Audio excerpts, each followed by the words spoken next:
मधुबन शिव बसंत है। ओम शांति।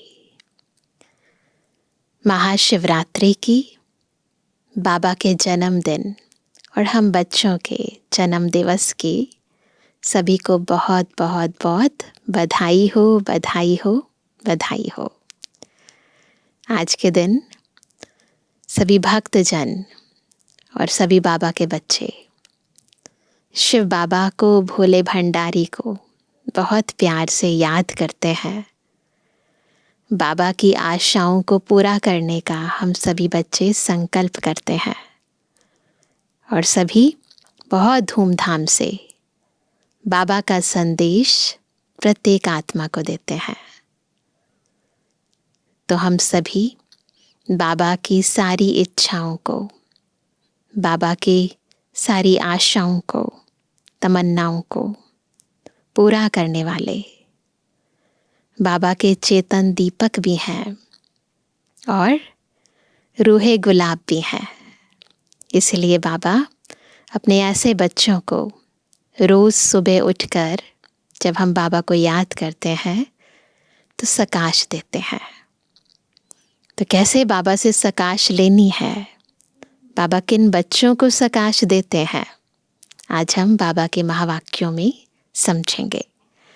आज है 8 मार्च 2024। बाबा के महावाक्य हैं, मीठे बच्चे, बाप की सकाश लेने के लिए खुशबूदार फूल बनो।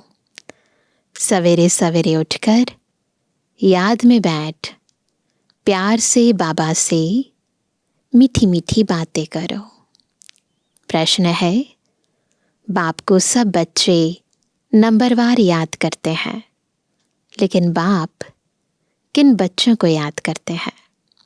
उत्तर है, जो बच्चे बहुत मीठे हैं, जिन्हें सर्विस के बिना और कुछ सोचता ही नहीं, जो अति प्रेम से बाप को याद करते, खुशी में प्रेम के आंसू बहाते, ऐसे बच्चों को बाप भी याद करते हैं। बाप की नज़र फूलों तरफ जाती है। फूल यानी जो आत्माएं पवित्र हैं, खुशबूदार हैं, यानी गुणों से संपन्न है। कहेंगे फलानी आत्मा बड़ी अच्छी है।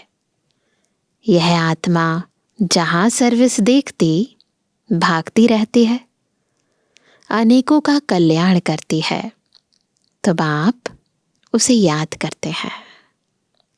ओम शांति। बाप बैठकर सब आत्माओं को समझाते हैं। तो सभी आत्मिक स्थिति में स्थित होकर बैठे हैं ना। शरीर भी याद पड़ता तो आत्मा भी याद पड़ती है। शरीर बगैर आत्मा को नहीं याद किया जा सकता। समझा जाता है यह आत्मा अच्छी है, यह बाह्यमुखी है, यह इस दुनिया का सैर आदि करना चाहती है, यह उस दुनिया को भूली हुई है। पहले उनका नाम रूप सामने आता है। जब भी किसी को याद करते हैं तो बाह्य स्वरूप ही सबसे पहले याद आता है ना। तो बाबा कहते हैं फलाने की आत्मा को याद किया जाता है, फलाने की आत्मा अच्छी सर्विस करती है, इनका बुद्धि योग बाबा के साथ है, इनमें यह गुण है। पहले शरीर को याद करने से फिर आत्मा याद आती है। पहले बॉडी ही बुद्धि में आती है ना, उसी का नाम रूप है ना, कहते हैं फलाना फलाना। तो पहले देह याद आती है, पहले शरीर याद आएगा। क्यों? क्योंकि शरीर बड़ी चीज है ना। फिर आत्मा जो सूक्ष्म बहुत छोटी है वह याद आएगी। इन बड़े शरीर की कोई महिमा नहीं की जाती है, महिमा आत्मा की ही की जाती है। इनकी आत्मा अच्छी सर्विस करती है, फलाने की आत्मा इनसे अच्छी है। पहले तो शरीर याद आता है। बाप को तो अनेक आत्माओं को याद करना पड़ता है।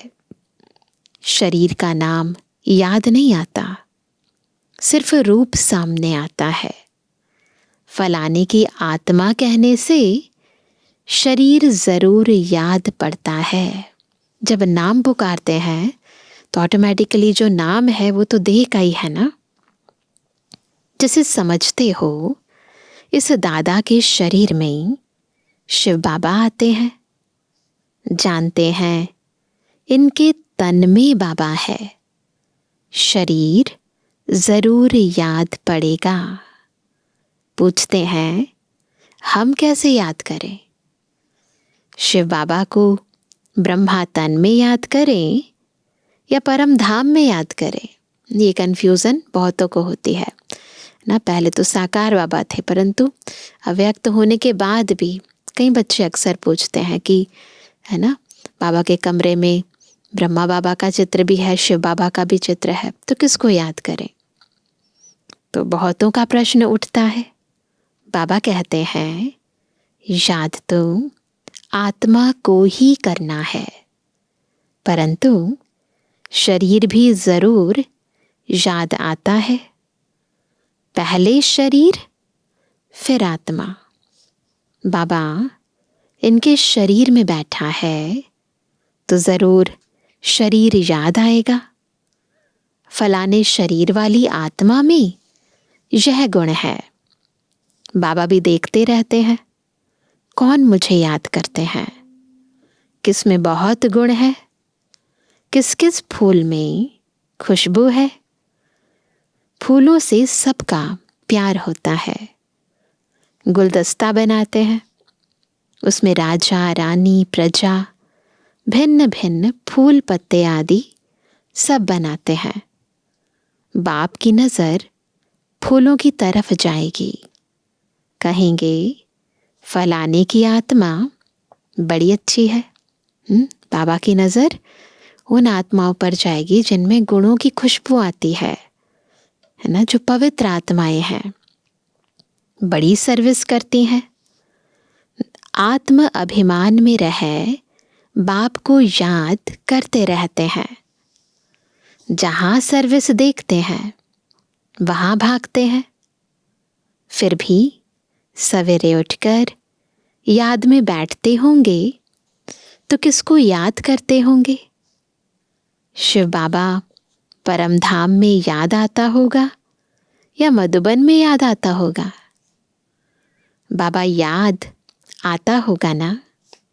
इसमें शिव बाबा है, क्योंकि बाप तो अभी नीचे आ गया, मुरली चलाने नीचे आए हैं। इनका अपने घर में तो कोई काम नहीं होगा, वहां जाकर क्या करेंगे? इस तन में ही प्रवेश करते हैं।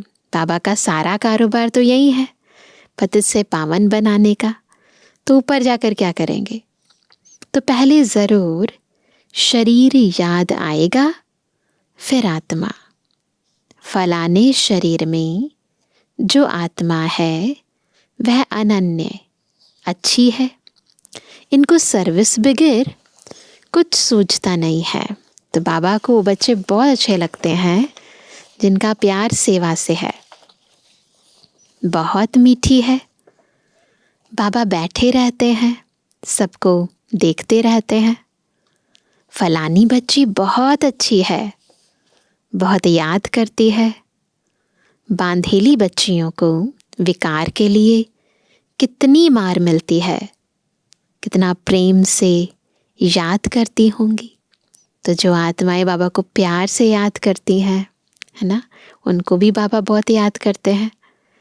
जब बहुत याद करती हैं तो खुशी के मारे प्रेम के आंसू भी आ जाते हैं। देखो बाबा ना है तो अशरीरी, परंतु हमारी आँखों से जब आंसू आते हैं तो बाबा कैसे हमें देख लेते हैं, हमारी भावनाओं को समझ लेते हैं। तो बाबा कहते हैं कि कभी कभी वह आंसू गिर भी पड़ते हैं। बाबा को और धंधा क्या है, सबको याद करते हैं। बहुत बच्चियां याद आती हैं, फलाने की आत्मा में दम नहीं है, बाप को याद नहीं करती। ताकतवर आत्मा क्यों ताकतवर है? क्योंकि बाबा को याद करती है। क्यों है आत्मा कमजोर? क्योंकि बाबा को याद करती नहीं है। किसको सुख नहीं देती, यह अपना ही कल्याण नहीं करती। बाप तो यही जांच करते रहेंगे, कौन याद करता है, कौन कम याद करता है। तो बाबा यही जांच करते रहते हैं। याद करना माना सकाश देना। आत्मा का कनेक्शन परमात्मा के साथ रहता है ना। एक दिन आएगा जबकि बच्चे योग में बहुत रहेंगे। यह भी किसको याद करेंगे तो झट साक्षात्कार होगा।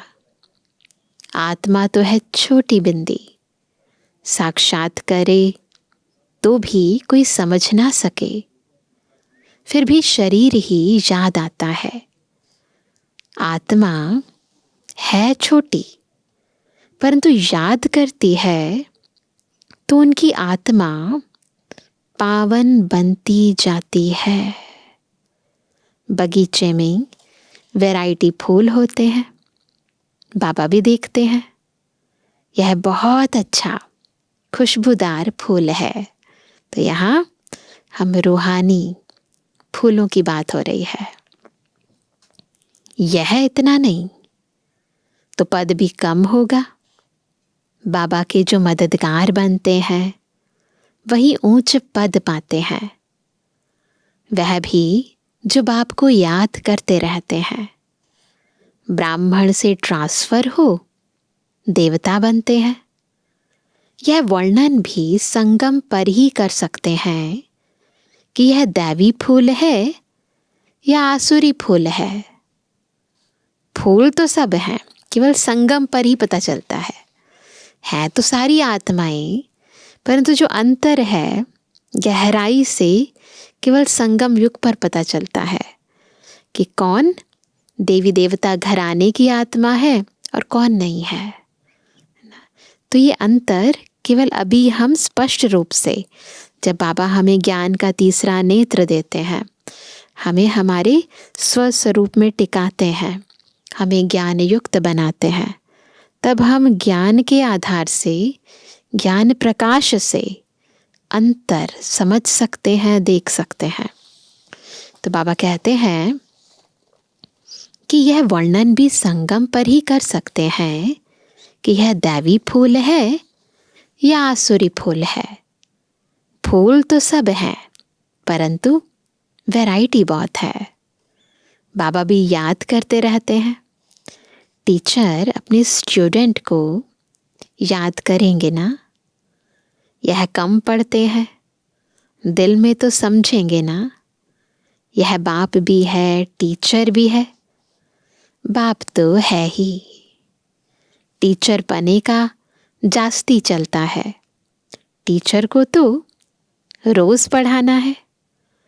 इस पढ़ाई की ताकत से वह पद पाते हैं। तो पद का आधार क्या है? पढ़ाई। सुबह को तुम सब भाई बाप की याद में बैठते हो। वह सब्जेक्ट है याद की। जब सुबह उठते हैं तो सबसे पहली सब्जेक्ट याद की। फिर मुरली चलती है, वह है पढ़ाई की सब्जेक्ट। मुख्य है ही योग और पढ़ाई। बाबा की याद और फिर बाबा का ज्ञान। जब योग युक्त है, जब ज्ञान युक्त है, तो फिर ऑटोमेटिकली धारणा होती है और फिर ऑटोमेटिकली सेवा होती है। उनको ज्ञान और विज्ञान भी कहा जाता है। यह ज्ञान विज्ञान भवन है जहाँ बाप आकर सिखलाते हैं। ये बाबा बेहद के नज़रिए से नाम रखते हैं, ज्ञान विज्ञान भवन। तो तो वो तो हद का है ज्ञान विज्ञान भवन जो दिल्ली में है। तो ये है हमारा बेहद का ज्ञान विज्ञान भवन। ज्ञान से सारे सृष्टि की नॉलेज मिल जाती है। विज्ञान माना तुम योग में रहते हो, जिससे तुम पावन बन जाते हो। तुमको अर्थ का पता है। बाप बच्चों को देखते रहते हैं। देही अभिमानी बनने से ही भूत निकलेंगे। ये जो अंदर भूत है ना, उनको निकालने के लिए क्या करना पड़ेगा? देही अभिमानी बनना पड़ेगा। ऐसे नहीं सबके भूत फट से निकल जाएंगे। हिसाब किताब जब चुकतू हो, फिर चलन अनुसार ही पद पाएंगे। तो इतना आसान नहीं है। इतने जन्मों का हिसाब किताब है कर्मों का। जब तक वो चुकतू नहीं होता तब तक पद नहीं पा सकते, तब तक ज्ञान की धारणा नहीं हो सकती, तब तक भूत नहीं निकल सकते। क्लास ट्रांसफ़र होते हैं। इस दुनिया का ट्रांसफ़र नीचे हो रहा है और तुम्हारा ऊपर हो रहा है। कितना फ़र्क है? तो दुनिया का ट्रांसफ़र नीचे हो रहा है और हमारा ऊपर हो रहा है। दुनिया गिरावट की ओर जा रही है और हम ऊंचे उठते जा रहे हैं। कितना फ़र्क है। वह कलयुगी सीढ़ी नीचे उतरते जाते हैं और तुम पुरुषोत्तम संगम युगी सीढ़ी ऊपर चढ़ते जाते हो। कितना बड़ा अंतर है। दुनिया तो यही है, सिर्फ बुद्धि का काम है। बुद्धि उनकी और तमो प्रधान होती जा रही है और हमारी सतु प्रधान बनती जा रही है। तो सारा खेल बुद्धि का है। तुम कहते हो हम संगम युगी हैं। पुरुषोत्तम बनाने लिए बाप को आना पड़ता है। तुम्हारे लिए अब पुरुषोत्तम संगम युग है। किसके लिए?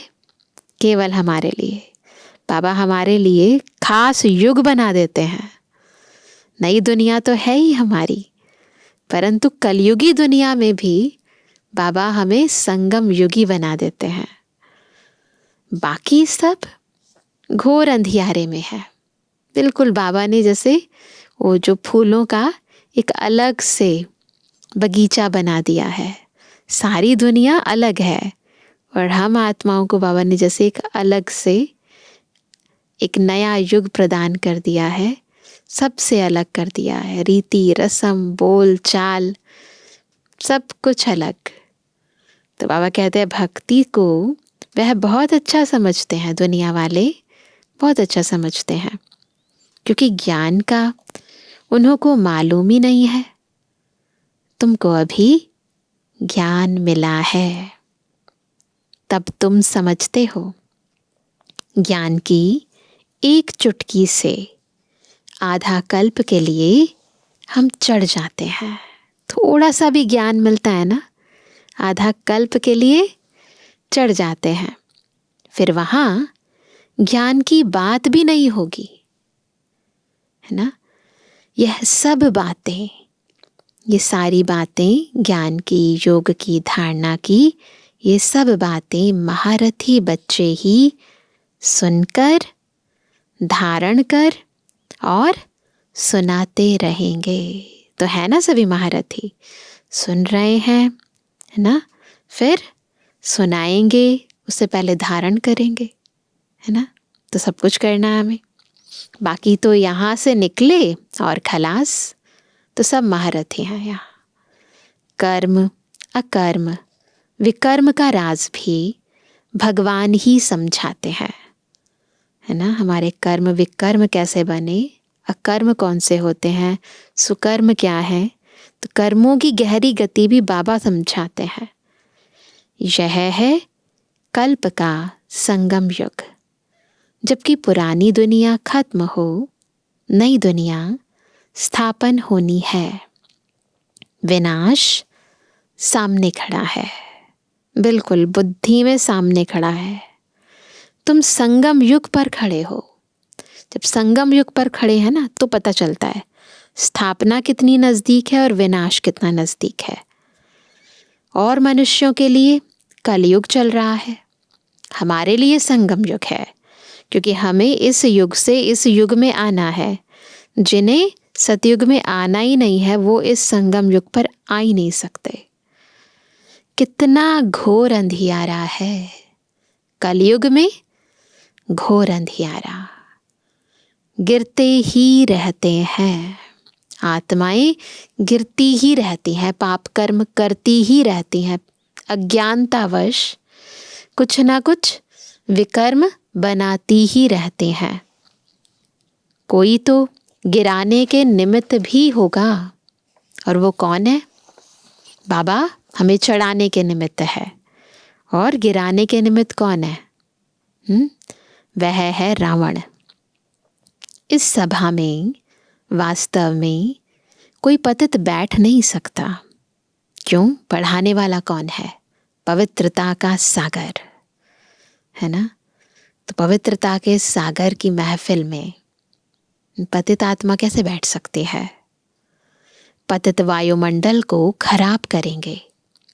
अगर कोई छिपकर आकर बैठते हैं तो उनको चोट भी लगती है, सजा भी मिलती है, फिर एकदम गिर पड़ेंगे। ईश्वरीय सभा में कोई दैत्य आकर बैठते हैं तो झट पता पड़ेगा, पता चल जाता है, वाइब्रेशन से ही पता चल जाता है। पत्थर बुद्धि तो है ही, बाकी भी पत्थर बुद्धि हो जाएगा। 100 गुणा दंड पड़ जाएगा, तो जो है उससे भी ज्यादा और गया गुजरा हो जाएगा। तो इसीलिए जो नियम है, जो मर्यादाएं हैं, जब तक उन्हें फॉलो नहीं करते तब तक बाबा की मुरली सुन नहीं पाते, समझ भी नहीं पाते। वैसे भी तो बाबा कहते हैं अपने को नुकसान पहुंचाएंगे। कहते हैं हम देखेंगे, इनको पता पड़ता है, ऐसे बोलते हैं कि हम चेक करेंगे, इनको पता चलता है। हमको क्या पड़ी? जो करेगा सो पाएगा, जो करेगा वो भर लेगा। तो बाबा कहते हैं हमको जानने की ज़रूरत नहीं, हम ज़्यादा यही इन्वेस्टिगेट करते रहे कौन क्या है, कैसा है, करता है, पालन नहीं करता है, मर्यादा, इनमें जाने की ज़रूरत नहीं है। जो करता है वो भर ही लेगा, तो हमें इस गहराई में जानने की ज़रूरत नहीं है। बाप से सदैव सच्चा रहना है।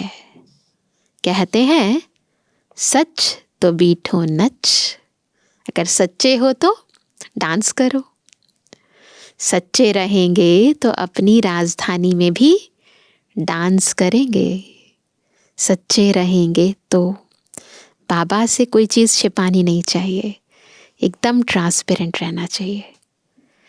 तो बाबा कहते हैं बाप है ही ट्रुथ यानी सत्य, तो बच्चों को भी ट्रुथ बनना चाहिए, एकदम सत्य। एक है मैं सत्य स्वरूप आत्मा हूँ, ये मेरा ओरिजिनल स्वरूप है और मैं सदा हूँ, तो यह सत्य। बाबा पूछते हैं शिव बाबा कहाँ है? कहते हैं इसमें है। ब्रह्मा तन से महावाक्य उच्चारित किए गए तो बच्चे कहते हैं इसमें है। परम धाम छोड़कर दूर देश के रहने वाले आए देश पर आए, उनको तो अब बहुत सर्विस करनी है ना, ऐसे ही थोड़ी ना आए हैं। बच्चों की इतनी सेवा करने आए हैं बाबा। बाप कहते हैं मुझे रात दिन यहाँ सर्विस करनी पड़ती है। संदेशियों को, भक्तों को साक्षात्कार कराना पड़ता है तो यहाँ ही, वहाँ तो कोई सर्विस नहीं, परम धाम में कोई सेवा नहीं है, तो यहीं आकर बाबा सेवा करते हैं। सर्विस बगैर बाबा को सुख ना आए। सारी दुनिया की सर्विस करनी है, सब पुकारते हैं बाबा आओ ना। आज के दिन तो वैसे भी भक्तजन कितना बाबा को याद करते हैं, रात भर जागरण भी करते हैं। कहते हैं मैं इस रथ में आता हूँ। उन्होंने फिर घोड़े गाड़ी बना दी है, जो दिखाते हैं ना श्री कृष्ण घोड़े गाड़ी पर रथ पर बैठकर अर्जुन को गीता ज्ञान सुना रहे हैं। तो वास्तव में तो शिव बाबा है जो ब्रह्मातन रूपी रथ में विराजमान होकर हमें ये सच्ची गीता सुना रहे हैं। अब घोड़े गाड़ी में श्री कृष्ण कैसे बैठेंगे? ऐसे भी नहीं कोई शौक होता है घोड़े गाड़ी पर बैठने का, ऐसा भी नहीं है। देही अभिमानी और देह अभिमानी बनने की बातें संगम युग पर ही होती हैं, है ना। और सिवाय बाप के यह बातें और कोई समझा भी नहीं सकते। तो ये बातें, ये स्थिति, ये अंतर केवल संगम युग पर ही बाबा बताते हैं। तुम भी अभी जानते हो, पहले नहीं जानते थे। क्या कोई गुरु ने सिखाया? भले आत्मा की बात करते थे, परंतु आत्मिक स्थिति में कैसे टिकना है, देही अभिमानी कैसे बनना है, ऐसी कोई ना किसी ने विधि सिखाई, ना कोई ऐसी मनुष्य आत्मा दिखी। तो बाबा ने कहा गुरु तो बहुत किए, ब्रह्मा बाबा ने भी बहुत किए, कोई ने भी नहीं सिखाया। बहुत लोग गुरु करते हैं, समझते हैं कोई से शांति का रास्ता मिल जाए, कुछ ना कुछ तो कामना रहती है ना। बाप कहते हैं शांति का सागर तो एक बाप ही है, वह साथ ले जाते हैं। सुख धाम, शांति धाम का किसको पता ही नहीं है। कलयुग में है शूद्र वर्ण, पुरुषोत्तम संगम युग पर है ब्राह्मण वर्ण। इन वर्णों का भी तुम्हारे सिवाय कोई को पता नहीं है। यहाँ तो सुनते हैं, बाहर निकलने से सब कुछ भूल जाते हैं ना। धारणा होती नहीं। बैठते हैं, बड़े प्यार से सुनते हैं, मुस्कुराते हैं, हाथ भी उठाते हैं, परंतु बाहर निकलते हैं तो सब कुछ खत्म। बाप कहते हैं कहाँ भी जाते हो बैज पड़ा हो, सदा बैज लगा के रखो। इसमें लज्जा की बात नहीं है। यह तो बाबा ने बहुत कल्याण के लिए बनाया है। किसको भी समझा कर दो, समझाओ और दो। तो बाबा कहते हैं कोई सेंसिबल होगा तो कहेगा इस पर आपका खर्चा हुआ होगा। बोलो खर्चा तो होता ही है, गरीबों के लिए फ्री है। वह धारणा कर लें तो ऊंच पद पा सकते हैं। गरीब के पास पैसे ही नहीं तो क्या करेंगे? कोई के पास पैसे हैं परंतु मनहूस है, तकदीर में नहीं है कि उस पैसे को सफल कर सके। तो बाबा कहते हैं कि इसने प्रैक्टिकल करके दिखाया। ब्रह्मा बाबा ने अपना सब कुछ स्वाहा किया तो प्रैक्टिकल करके दिखाया। सब कुछ माताओं के हवाले कर दिया। तुम बैठ सब कुछ संभालो, क्योंकि अब तो यह ज्ञान मिला है कि पिछाड़ी में कुछ भी याद न आए। यही बाबा ने हमें ज्ञान दिया है कि ऐसी स्थिति तक पहुंचना है कि एंड टाइम में सिवाय बाबा के और किसी की याद ना आए। तो इसीलिए बाबा ने भी अपना सब कुछ दे दिया। कुछ भी होगा तो उसकी याद आ जाएगी।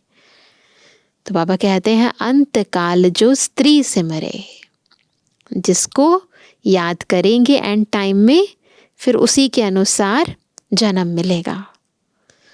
बड़ी बिल्डिंग्स आदि होंगी तो अवश्य याद पड़ेंगी, परंतु थोड़ा भी ज्ञान सुना तो प्रजा में जरूर आएंगे।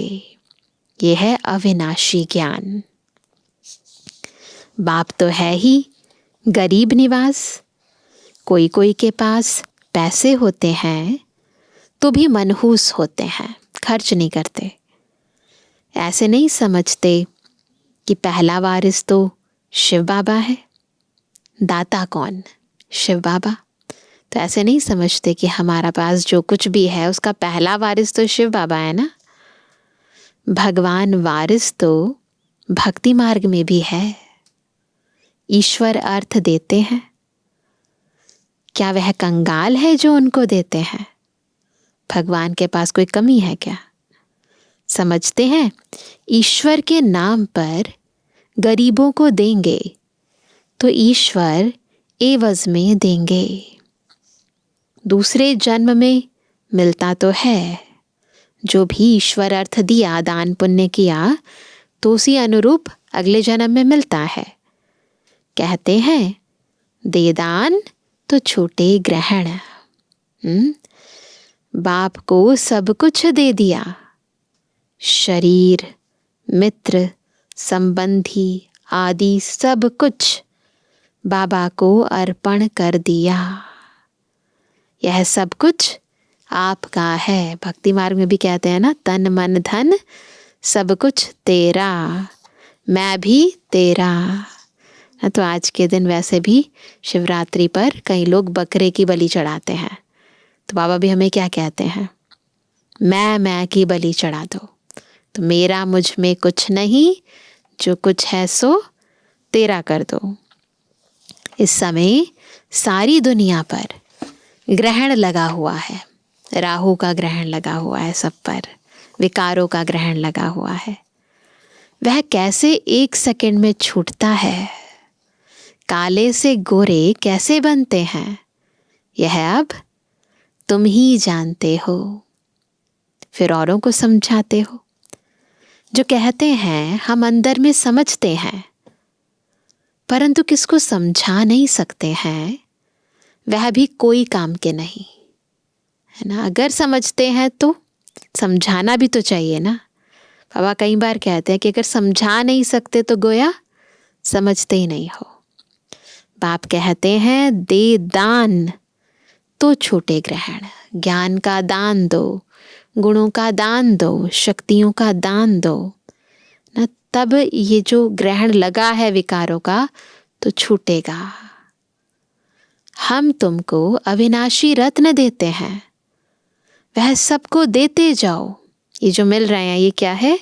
अविनाशी रत्न। तो बाबा कहते हैं ये सबको देते जाओ, तो भारत पर व सारी दुनिया पर जो राहु का ग्रहण बैठा हुआ है वह उतर जाए और बृहस्पति की दशा हो जाए, है ना। सबसे अच्छी होती है बृहस्पति की दशा। दुनिया में भी एस्ट्रोलॉजर्स कहते हैं कि सबसे अच्छी दशा होती है बृहस्पति की दशा, जिससे मनुष्य आत्मा की उन्नति होती है, उसको सर्व प्राप्तियां होती हैं। अब तुम जानते हो भारत खास और आम दुनिया पर राहु का ग्रहण लगा हुआ है। वह कैसे छूटे? कैसे छूटे? यह तो बाप है ना। बाप तुम्हारे से पुराना लेकर नया देते हैं। इसको कहा जाता है बृहस्पति की दशा। मुक्ति धाम में जाने वालों के लिए बृहस्पति की दशा नहीं कहेंगे। किसके लिए बृहस्पति की दशा? हम बच्चों के लिए। बाबा से पढ़ रहे हैं, बाबा से शक्तियाँ ले रहे हैं, बाबा का ज्ञान धारण कर रहे हैं, तो हमारे ऊपर है खुद बृहस्पति की दशा। अच्छा मीठे मीठे के जवानी बच्चों पे जुबानी बाप दादा का दिल जान से को प्रेम से नंबरवार प्रसाद अनुसार याद कर। रूहानी बच्चों की रूहानी बाप दादा को गुड मॉर्निंग, नमस्ते नमस्ते नमस्ते। धारणा के लिए मुख्य सार पहला, सदा खुशी में डांस करने के लिए सच्चे बाप से सदा सच्चा रहना है, कुछ भी छिपाना नहीं है। दूसरा, बाप जो अविनाशी रत्न देते हैं वह सबको बांटने हैं। साथ साथ शिव बाबा को अपना वारिस बनाकर सब कुछ सफल करना है। इसमें मनहूस नहीं बनना है। वरदान है, बिंदु और बूंद के महत्व को समझ अपनी श्रेष्ठ स्थिति बनाने वाले सिद्धि स्वरूप भव। सिद्धि स्वरूप कैसे बनेंगे? आज तो महाशिवरात्रि के दिन बहुत सारे लोग सिद्धि प्राप्त करने के लिए तपस्या भी करते हैं। तो हम बच्चे सिद्धि स्वरूप कैसे बनेंगे? जब बिंदु और बूंद के महत्व को समझकर अपनी श्रेष्ठ स्थिति बनाएंगे।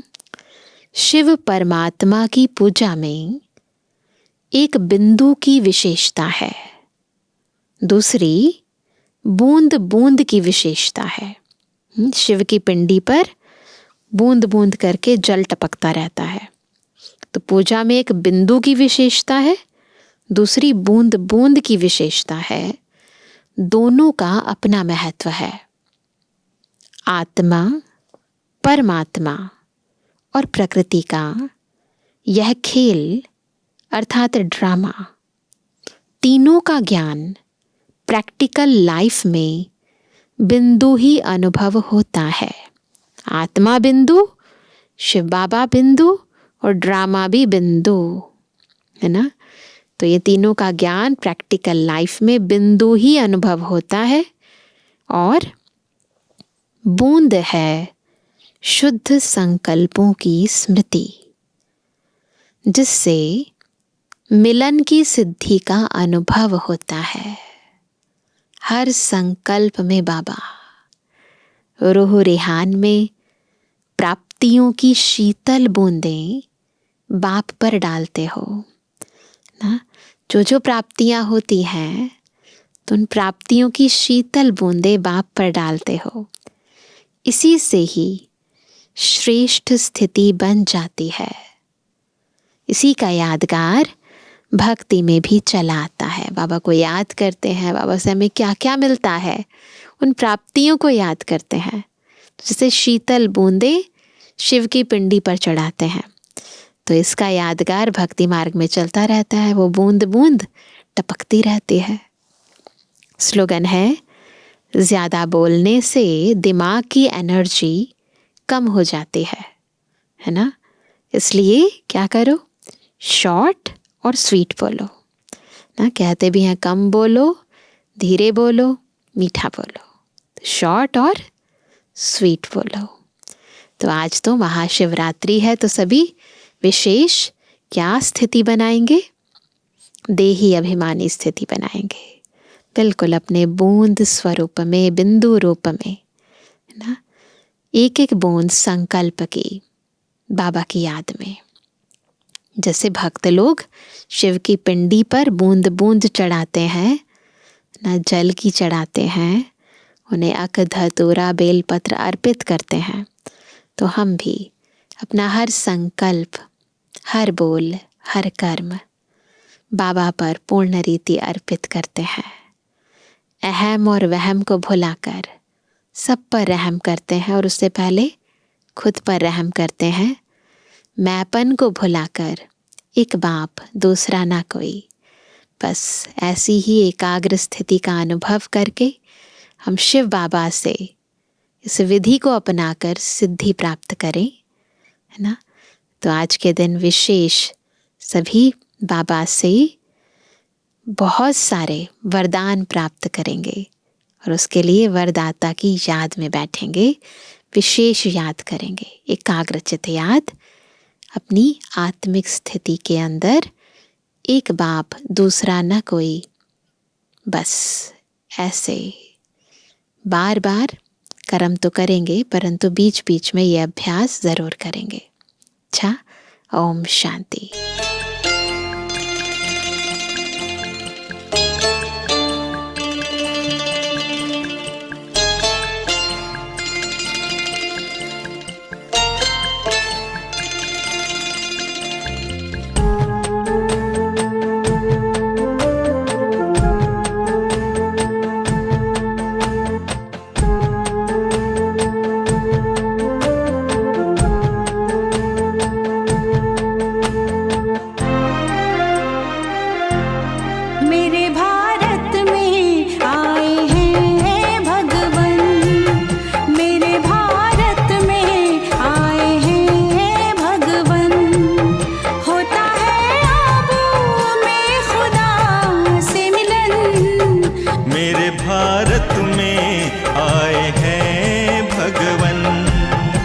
होता है आब में खुदा से मिलन।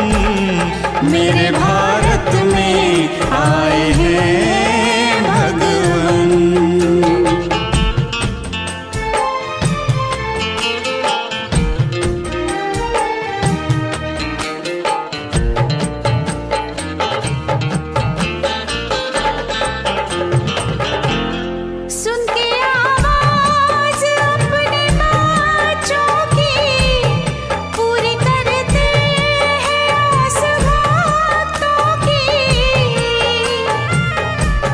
सुन के आवाज अपने बच्चों की पूरी करते हैं आस भक्तों की, पूरी करते हैं आस भक्तों की। अब तो जागो वक्त भी है कम, होता है आबू में खुदा से मिलन। मेरे भारत में आए हैं भगवन।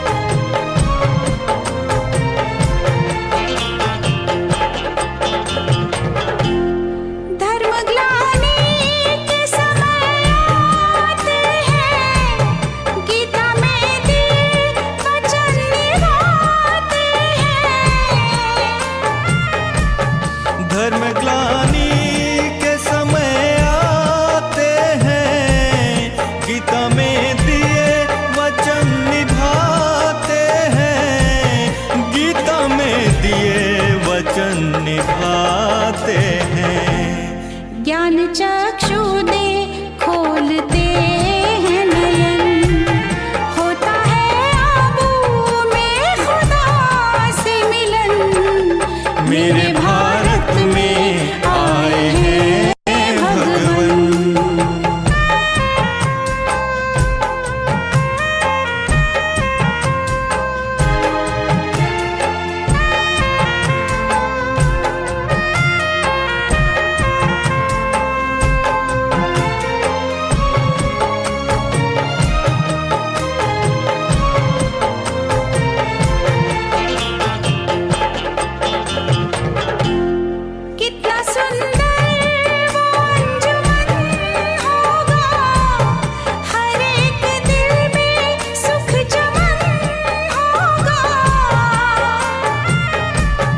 कितना सुंदर वो अंजुमन होगा, हर एक दिल में सुख चमन होगा, हर एक दिल में सुख चमन होगा। धुन मुरली से गूंज उठे मधुबन, होता है आबू में खुदा से मिलन। मेरे भारत में आए हैं भगवन। होता है आबू में खुदा से मिलन।